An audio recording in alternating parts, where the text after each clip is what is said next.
Hi, my name is Jeff Chapin with Emmanuel Orchards, and today we're going to be talking about how to plant a hazelnut tree. Just some tips and tricks for how to make it basically thrive as you plant it. First of all, the hole size. So we've got a hole that's dug here. We want to look at what our tree is. This happens to be a 1-year-old yam hill, and you want to make sure that you have plenty of diameter to allow the roots to grow and to not be hitting, hard soil. So I like to dig out the hole a little bit larger than the root size.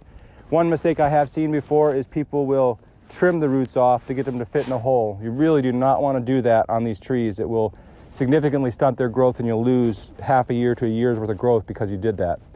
The other main thing is the depth that you plant them. So if you plant them too deep, the roots won't be able to get the water and the nutrients that they need. If you plant them too shallow, the roots will get scorched in the summer.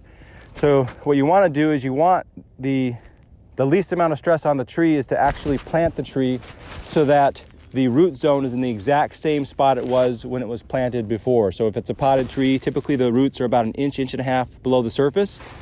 So when I dig this hole, if I dig a hole and I like to dig it out, about 2 or 3 inches deeper than I want to dig it, so there's loose soil underneath the roots.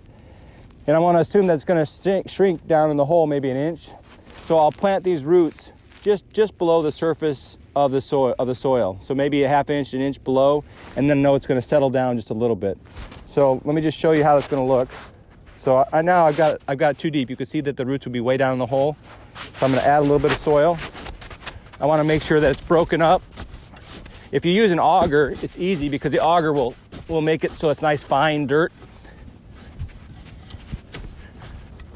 I'm going to bring in some of this soil. Get the big chunks out. Okay. You can see I've got plenty of room for the roots all the way around. And now I can bring in my topsoil. You see I've got a couple roots here, but they're going to get buried.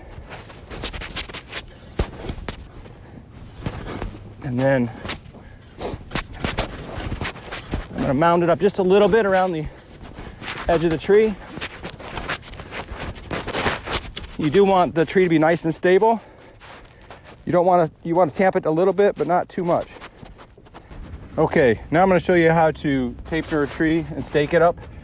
This is actually a 2-year-old potted tree, but normally a 1-year-old whipped tree would be a little thinner than this. So big thing is on the bamboo. Bamboos will only typically last about 1 winter and then they'll rot. So when you're putting them in, you want to have the larger side of the bamboo down to give you the most strength and the thinner side up.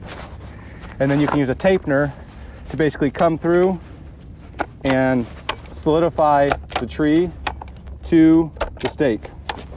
And just go all the way up. 3 or 4 tapeners makes it nice and straight. And that's kind of the simple way to be able to tapener a tree and make sure that it's solid. So we're going to talk about what you do after you get your tree planted. This is a 2-year-old bare root tree, so it's thick enough I don't need to stake it like the last tree I showed you. On this tree, we're going to top the tree. And when we top it, we want to make sure that we get it about the right height. There's no perfect height. Everybody has their own height. We do it about belly button height, and we top it here. If you go too high, it'll branch high, and then like in an ice storm or something, the tree can fall over. If you go too low, then it branches low, and then your machinery gets into it. And so we want to make sure you get it about belly button height, or toy around with it. But I'm going to cut this off at belly button height, and I'm going to cut it off at a slight angle. And that's right there. Gives you a nice height. It'll branch now from below up, and it should give me a nice scaffolding.